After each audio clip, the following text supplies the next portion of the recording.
turning to Saturday, December 18th. We got Western Kentucky against Appalachian State, two programs that lost in their conference title games. This is the roofclaim.com Boca Raton Bowl, and it's going to be played in FAU Stadium in Boca Raton. It's an 11 a.m. kickoff. App State is a 3-point favorite with a total of 68. These are two teams that we've talked a lot about throughout the season. Obviously, fire up your Zap guns. This is an opportunity for Bailey Zappi to go down in the NCAA record books as the GOAT. I believe he needs 5 touchdown passes and over 300 yards to accomplish some major statistical feats. You can get into the specifics on that one. How are you playing this one? And is it time to ride one more time with the Toppers?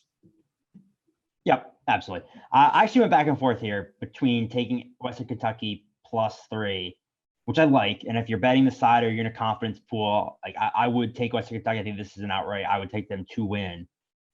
But I actually think my favorite play here is on the over 67. Zach Kittley took the OC job, which is kind of funny. We talked about, coordinators that could be on the move. We mentioned Kittley gets a job like 2 days later. But he is expected to remain and coach this bowl game. So having Kittley still on the sidelines is big. And I mentioned Zappy's at 56 touchdowns. He needs 2 touchdowns to tie G5 hero of Colt Brennan and for second in college football history. He needs 4 to tie Joe Burrow. So 5, to pass Burrow.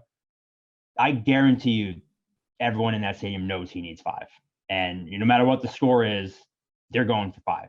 If they're up big, he's throwing the ball. They want to get him 5.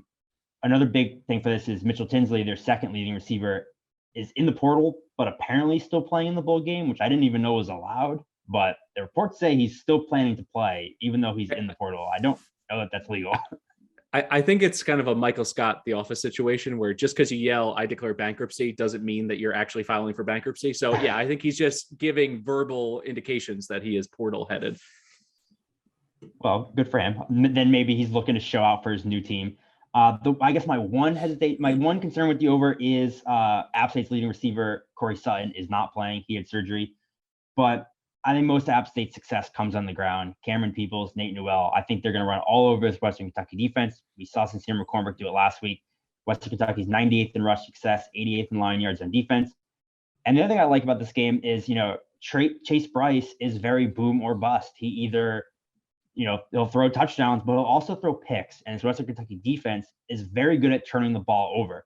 So betting the over here or betting Western Kentucky, it kind of helps us where if Bryce throws a pick, it may actually benefit us because it'll give Western Kentucky, hopefully a short field. They're good at turning the ball over.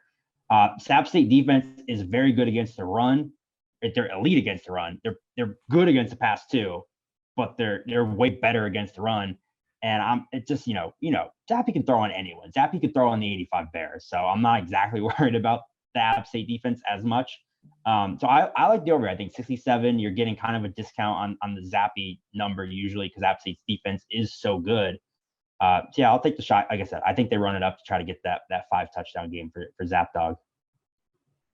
I'm with you on this one. I had this penciled in at 73.5. So any number sub 70, I really like. I also think this is a spot where if there's a slow first quarter, hit a live total over because Western showed, I think it was about 3 games ago against Marshall. They kind of were slow out of the gate against a pretty decent Marshall defense, and it just exploded. I think they scored 40 plus in the second half. So there's no reason. They did against UTSA. They did against UTSA. Their second half comeback. He threw 4 touchdowns in the second half.